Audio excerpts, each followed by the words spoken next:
Hi friends, welcome back to my channel. ఈరోజు మీకు ఈ సీరియల్లో ఏం జరిగిందో తెలుసుకోవాలి అనుకుంటున్నారా? అయితే వెంటనే మనం సీరియల్లోకి వెళ్ళిపోదాం.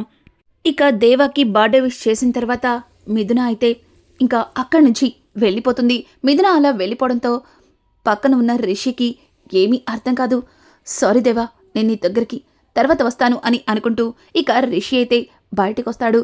ఇక ఎమోషనల్ అయిన మిథునని చూసి, మిథున ఏమైంది, నువ్వు బాగానే ఉన్నావు కదా అని అంటుంటే, ఇంటికి వెళ్ళాలి అని చెప్పి ఇక మిథున చెప్పడంతో రిషి ఓకే ఓకే వెళ్దాం అని చెప్పి ఇక మిథున్ని తీసుకుని ఇంటికైతే బయలుదేరతాడు. ఇక రిషి అయితే మిథునతో, ఏంటి మిథున, ఏమైంది, ఎందుకు నువ్వు బాధపడుతున్నావు, నేనేమన్నా ఇబ్బంది పెట్టానా అని చెప్పి ఇక రిషి అయితే మిథునని అడగడంతో, మిథున అదేం లేదు, నేనే కాస్త డిస్టర్బ్డ్గా ఉన్నాను, ప్లీజ్ ఇంతకు మించి నన్నేం అడగద్దు అని చెప్పి ఇక మిథున అయితే రిషితో చెప్తుంది. అలా ఇద్దరు కూడా ఇంటికైతే వెళ్తారు. ఇక ఇక్కడ చూస్తే దేవా అయితే చాలా బాధపడుతూ అక్కడే కూర్చుండిపోతాడు. ఇక తన స్నేహితులు, అన్నా ఏంటన్నా, ఏం జరుగుతుంది, వదిన్ని అతను పెళ్లి చేసుకోవడం ఏంటి, నువ్వుండగా వదిన మరెవరినో పెళ్లి చేసుకోవడం ఏంటి అని చెప్పి ఇక దేవాని అడుగుతుంటే, రేయ్ ఎవర్రా ఎవర్రా వదిన, ఇంకొకసారి వదిన అన్నారంటే చంపేస్తాను, తనకి నాకు ఎట్లాంటి సంబంధం లేదు, అయినా తను మంచి అబ్బాయినే పెళ్లి చేసుకుంటుంది కదా, ఆ అతనితో సంతోషంగా ఉంటుంది కదా, ఇంకేంట్రా మీ బాధ అని చెప్పి ఇక దేవ అయితే వాళ్ళని కొట్టేసి అక్కడి నుంచి వెళ్తూ వెళ్తూ మళ్ళీ వెనక్కొచ్చి, సారీరా, ఏదో ఏదో ఆవేశంలో మీ మీద చేయి చేసుకున్నాను, సారీ అని చెప్పి ఇక దేవ అయితే అక్కడి నుంచి వెళ్ళిపోతాడు. ఇక తన స్నేహితులిద్దరూ, రేయ్ అన్నా వదిన్ని చాలా ప్రేమించాడ్రా, వదినతో కలిసి తను సంతోషంగా ఉండాలనుకున్నాడు, కానీ ఇదంతా చూస్తుంటే ఏదో జరుగుతుంది అనిపిస్తుంది అని అంటుంటే ఇక పొట్టిగా ఉన్న వ్యక్తి, రేయ్ ఏం జరుగుతుందిరా, ఏమీ జరగదు, ఎందుకంటే వదినకు కూడా అన్నంటే చాలా ఇష్టం అని చెప్పి ఇక ఇద్దరూ మాట్లాడుకుంటూ ఉంటారు. ఇక ఇది ఇలా ఉండగా భాను అయితే చాలా ఆనందంగా ఇంటికైతే వస్తుంది. ఇంకా ఇంట్లో వాళ్ళందరినీ కూడా పిలుస్తూ ఉంటుంది. అత్తయ్య, మామయ్య, అక్క, బావ అని చెప్పి అందరినీ పిలవడంతో ఇంకా అందరూ కూడా హాల్లోకి వస్తారు.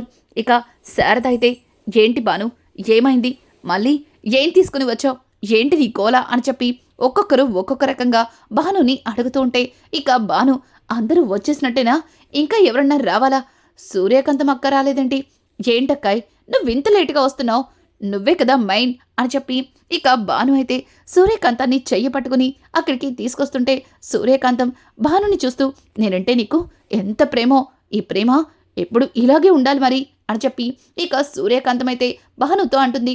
ఇంకా శారద, సరే అందరం వచ్చాం కానీ ఎందుకు పిలిచావో చెప్పు అని అంటుంటే, ఎందుకు పిలిచానా, ఎన్ని రోజులు ఆ మిథున వల్ల నాకు అలాగే నా రాజాకి మధ్యలో జరుగుతున్న ఈ పెళ్ళి ఎప్పుడన్నా ఆగిపోతుందేమోనని చిన్న భయం ఉండేది, ఆ భయం మీలో కూడా ఉంది కదూ అని అడగడంతో ఇక ఆ మాటలకి మౌనంగా ఉండిపోతారు. ఇక పక్కన ఉన్న కాంతం, అవునవును నాకైతే చాలా ఉంది అని చెప్పి కాంతం చెప్పడంతో ఒక్కసారిగా ఇక భాను, అవునక్క నాకు కూడా చాలా ఉండేది, కానీ ఇప్పుడు ఆ భయమే లేదు అని అంటుంటే ఇక శ్రీరంగం అయితే, అంత ధైర్యం ఎలా వచ్చిందో, అసలు దేవా మిథునాలు ఇంకా కలవరన్న నమ్మకం నీకు ఎలా వచ్చిందో అని చెప్పి ఇంకా శ్రీరంగం అడుగుతుంటే, అయ్యయ్యో చిన్నబావా చెప్తానాగు అని చెప్పి టట్టడాయ్ అని తన ఫోన్లో ఉన్న ఆ ఫోటోని అందరికీ చూపిస్తుంది. ఒక్కసారిగా ఆ ఫోటో చూసి అందరూ కూడా షాక్ అవుతారు. ఇక కాంతమైతే, అమ్మని అమ్మమ్మో ఇది మన మిథునేనా అని అంటుంటే, అక్క మన మిథునేంటి, మన మిథున తను జడ్జి గారి కూతురు మిథున అంతవరకే అని చెప్పి, అలాగే ఇంకో విషయం చెప్పనా, ఈ మిథున ఇదిగో ఈ పక్కనున్నాడే ఇతన్ని పెళ్లి చేసుకోబోతుంది, పైగా పెళ్ళి ఫిక్స్ అయిపోయింది కూడా, తను కూడా పెళ్ళికి ఒప్పుకుంది అని చెప్పడంతో ఒక్కసారిగా కాంతం, ఏం మాట్లాడుతున్నావే, పెళ్ళికి ఒప్పుకుందా అని చెప్పి ఇక కాంతం అడుగుతుంటే, అవునక్క నేను కూడా వినగానే షాక్ అయిపోయాను, కానీ నిజమే చెప్పారు, అసలు నాకు చెప్పలేనంత ఆనందం ఉంది, ఆ ఆనందాన్ని మీతో పంచుకోవడానికే ఇక్కడికి వచ్చాను అని చెప్పి ఇంకా ఆ ఫోటోని అందరికీ చూపిస్తూ ఉంటే ఇక శారద అయితే ఆ ఫోటోని చూసి ఇక శారద అలాగే సత్యమూర్తి ఇద్దరు కూడా ఒకరినొకరు చూసుకుంటారు. ఇక సత్యమూర్తి అయితే పోనీలే మిథున కూడా ఒక మంచి అబ్బాయిని పెళ్లి చేసుకుంటుందన్నమాట, సంతోషం అని అనుకుంటూ సత్యమూర్తి అక్కడి నుంచి వెళ్ళిపోతాడు. శారద కూడా ఇప్పటి నుంచైనా తన జీవితం బాగుంటుంది అనుకుంటూ శారద కూడా వెళ్ళిపోతుంది. ఇంకా ఇదంతా చూసిన ప్రమోదిని మాత్రం చాలా బాధపడుతుంది. అత్తయ్య, ఏం మాట్లాడుతున్నారు అత్తయ్య? మిథునకి మరొక వ్యక్తితో పెళ్లి జరుగుతుంది అంటే ఇక శాశ్వతంగా మిథున దేవాలు విడిపోయినట్టే అన్న విషయం మీకు అర్థం కావట్లేదా అని చెప్పి ఇక ప్రమోదిని అయితే శారద వెంట వెళ్ళి శారదని అడుగుతూ ఉంటుంది. శారద, చూడు ప్రమోదిని, నీకింతకు ముందే చెప్పాను ఇదేది జరగదని.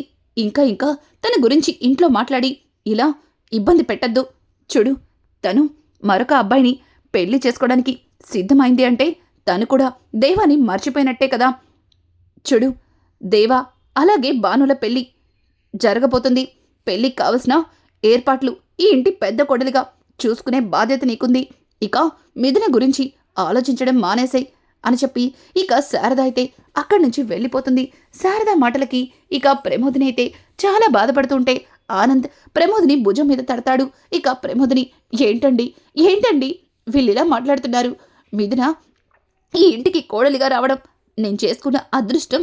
ఒక విధంగా చెప్పాలంటే మిథున మా ఇంటి మహాలక్ష్మి, మా ఇంటి దేవత అని పొగిడిన అత్తయ్య గారే మిథున గురించి ఇలా మాట్లాడుతుంటే నాకు చాలా బాధ అనిపిస్తుందండి అని చెప్పి ఇంకా ప్రమోదిని అయితే ఆనంద్తో మాట్లాడుతుంటే ఆనంద్, చూడు ప్రమోదిని, నిజంగానే మిథునకి దేవాకలకి రాసిపెట్టి ఉంటే పీటల దాకా వచ్చిన పెళ్ళిళ్ళు కూడా ఆగిపోతున్నాయి.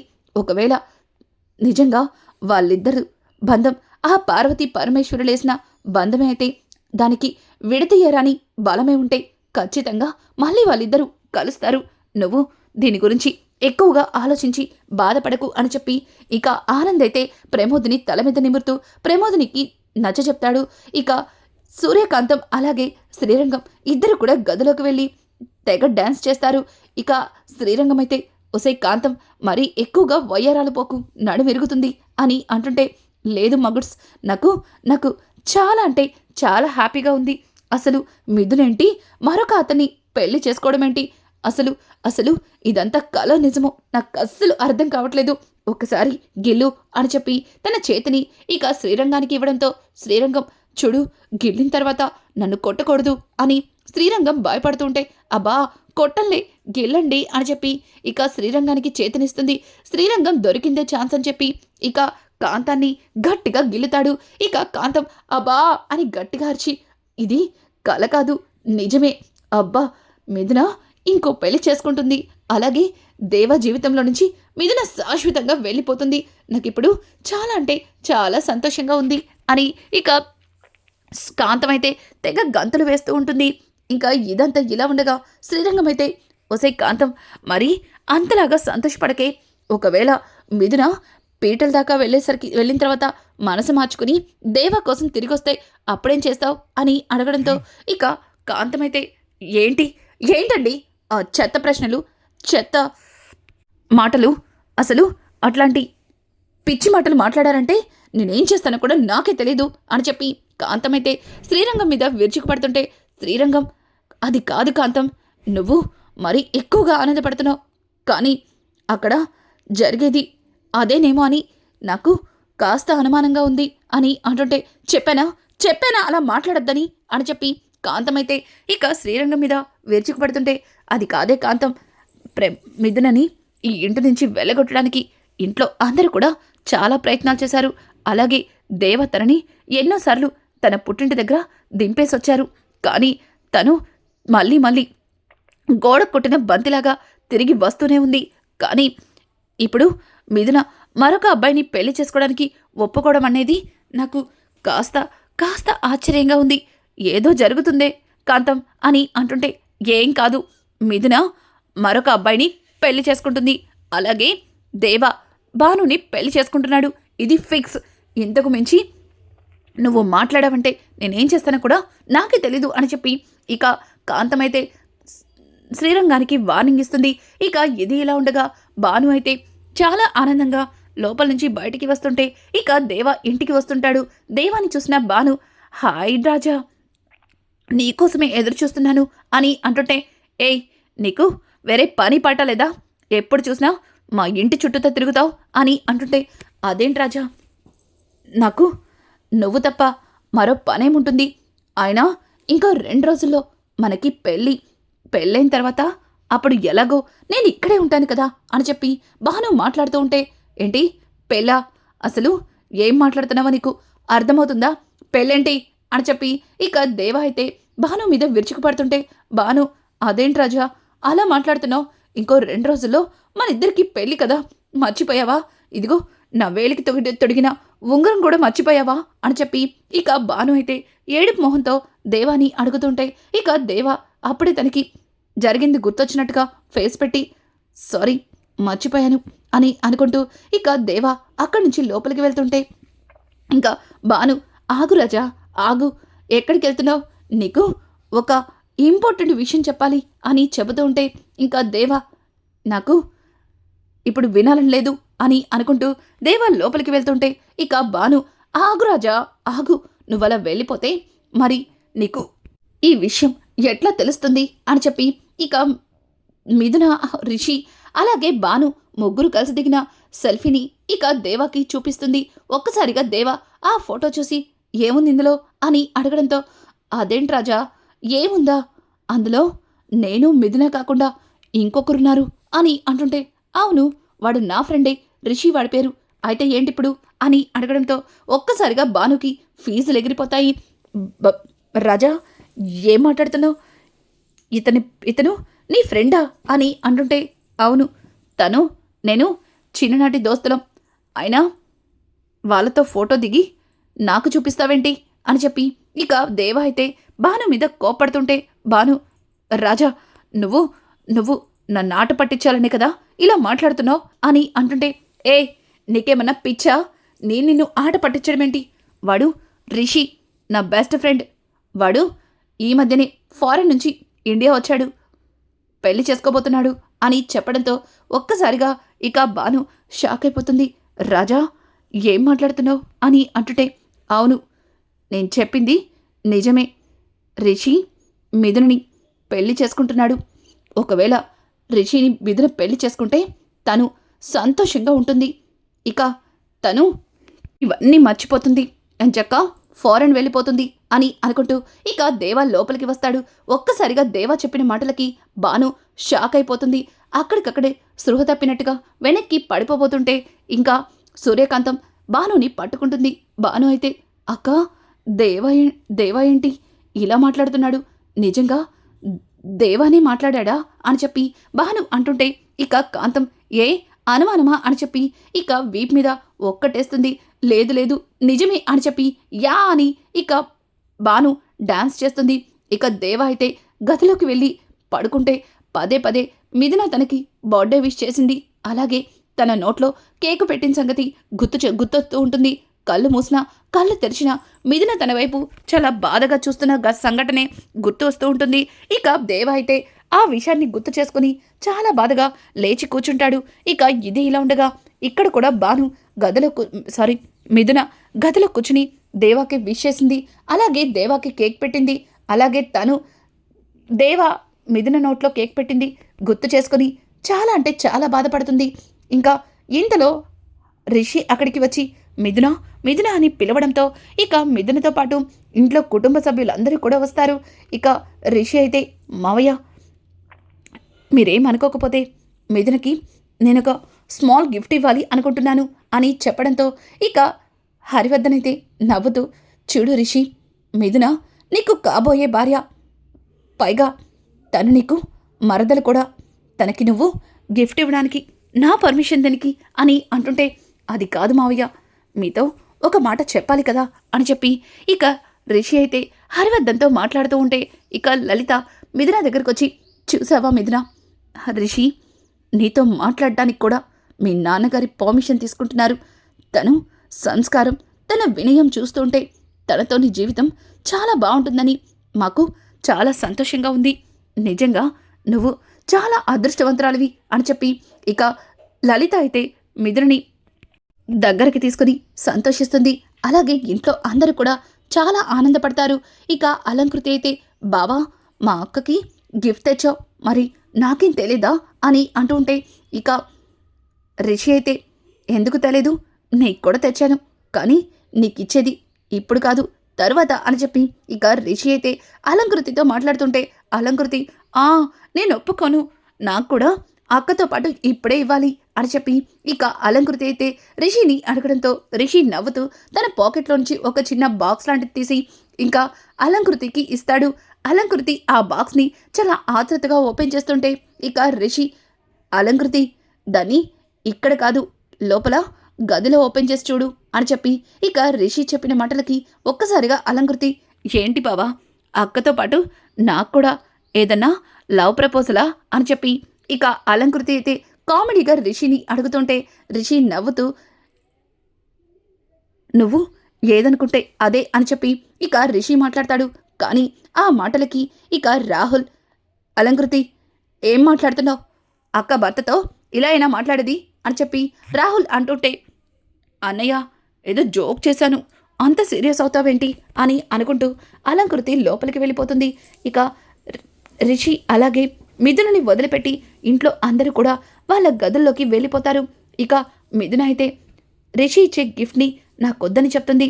ఇక రిషి అయితే, ప్లీజ్ మిథున, నీకోసం నేను ఎంతో ప్రేమగా తీసుకొచ్చాను, తీసుకో మిథున అని అంటుంటే, సారీ రిషి, నాకు గిఫ్ట్స్ అవి ఇష్టముండవు, నాకు గిఫ్ట్ వద్దు అని చెప్తుంటే, ఏమైంది మిథున, నేను నీకు గిఫ్ట్ కూడా ఇవ్వకూడదా, నేను నీకోసం ఎంతో ప్రేమగా తీసుకొచ్చాను, అయినా నేను తెచ్చిన గిఫ్ట్ చూస్తేనే కదా అది నీకు నచ్చిందో లేదో తెలుస్తుంది, మరి చూడకుండానే నాకు నచ్చదు అని చెప్తున్నావు అని అంటుంటే, చూడు రిషి, నువ్వు తెచ్చిన గిఫ్ట్ నాకు నచ్చలేదు అని చెప్పట్లేదు, గిఫ్ట్స్ తీసుకోవడం నాకు ఇష్టం లేదు అని చెప్తున్నాను అని చెప్పి ఇక మిథున అక్కడి నుంచి లోపలికి వెళ్ళిపోబోతుంటే ఇక హర్ష అయితే మిథునకి ఎదురుగా నుంచుని, చూడు మిథున, నువ్వు ఈ గిఫ్ట్ తీసుకోపోతే నా మీదొట్టే, కానీ ఈ గిఫ్ట్ని ఈరోజు కాదు మన పెళ్లి రోజు నాడు దీన్ని ఓపెన్ చేసి చూడాలి అని చెప్పడంతో ఇక మిథున ఆ గిఫ్ట్ తీసుకుని లోపలికైతే వెళ్ళిపోతుంది. ఇంకా దాన్ని అలాగే పక్కన టేబుల్ మీద పడేసి మంచం మీద కూర్చుని తనకి జరిగిన ప్రతి విషయాన్ని గుర్తు చేసుకుని బాధపడుతుంది. ఇక గతంలో మిథునకి దేవ అయితే ఒక గిఫ్ట్ని అయితే తీసుకుని వస్తాడు. మొదటిసారిగా దేవ తనకి గిఫ్ట్ తీసుకురావడం అనేది చాలా అంటే చాలా ఆనందకరమైన విషయం. ఇక మిథున అయితే ఆ విషయాన్ని గుర్తు చేసుకుని తనలో తను కుమిలిపోతూ ఏడుస్తూ ఉంటుంది. ఇక ఇది ఇలా ఉండగా మిథున గతాన్ని మర్చిపోలేక దేవ అయితే పిచ్చివాడిలాగా ఇంకా ఒక దగ్గర కూర్చుని విపరీతంగా మందు తాగుతూ ఉంటాడు. అలాగే తను కారు చీకట్లో కూర్చుని మందు తాగుతూ ఇక ఒక వైపు నుంచి వర్షంలో తడుస్తూ మందు తాగుతూ పిచ్చివాడిలాగా, మిథున, నిన్ను దూరం చేసుకోలేను, నిన్ను దూరం పెట్టుకుని నేను బ్రతకలేను అని చెప్పి ఇక దేవ అయితే గట్టిగా అరుస్తుంటాడు. ఇక ఇంతలో బాను గొడుగు వేసుకుని దేవ దగ్గరకొచ్చి, రాజా, ఏంటిది, పిచ్చివాళ్లాగా ఎందుకు తాగుతున్నావు, ఇది ఏంటిది, చూడు మిథున నువ్వు వద్దనుకుని మరొకరిని పెళ్లి చేసుకుంటుంది, అలా అని నువ్వు శిక్షించుకుంటావా అని చెప్పి ఇంకా బాను అయితే దేవాని అడుగుతుంటే, దేవా, లేదు మిథున నన్ను వద్దనుకోలేదు, నేనే తనని దూరం పెట్టాను, మిథున లాంటి మంచి అమ్మాయిని దూరం చేసుకున్నాను, అందుకే నన్ను నేను శిక్షించుకుంటున్నాను, నా మీద నాకే అసహ్యం కలుగుతుంది అని చెప్పి ఇక దేవ అయితే గ్లాస్ని కింద పగలకొట్టి దాంతో చెయ్యి మీద మిథున అని రాసుకుంటాడు. ఒక్కసారిగా ఇక భాను అయితే, రాజా, ఏం చేస్తున్నావు, అసలు నీకు బుద్ధుందా ఏంటిదంతా అని చెప్పి ఇక దేవాని తీసుకుని తన ఆటోలో కూర్చోపెట్టుకుంటే దేవ మాత్రం, వద్దు, నేను ఎక్కడికి రాను, నన్ను ఒంటరిగా వదిలేసేయి అని అనుకుంటూ ఇక ఆటోలోంచి కిందకి దిగిపోతూ ఉంటాడు. రానున్న ఎపిసోడ్స్లో ఇక రిషి మిథునకి ఏం గిఫ్ట్ ఇచ్చాడు, అది పెళ్లి రోజునే ఎందుకు ఓపెన్ చేసి చూడమన్నాడు, అలాగే ఇక్కడ మిథున మీద ఉన్న ప్రేమని చంపుకోలేక దేవ పిచ్చివాడిలాగా ప్రవర్తిస్తున్న తీరు చూసి బాను ఏం చేయబోతుంది. ఇట్లాంటి లేటెస్ట్ ఎపిసోడ్స్ మీకు మరిన్ని కావాలి అనుకుంటే మా ఛానల్ని సబ్స్క్రైబ్ చేసుకోవడం మాత్రం మర్చిపోకండి. Thanks for watching.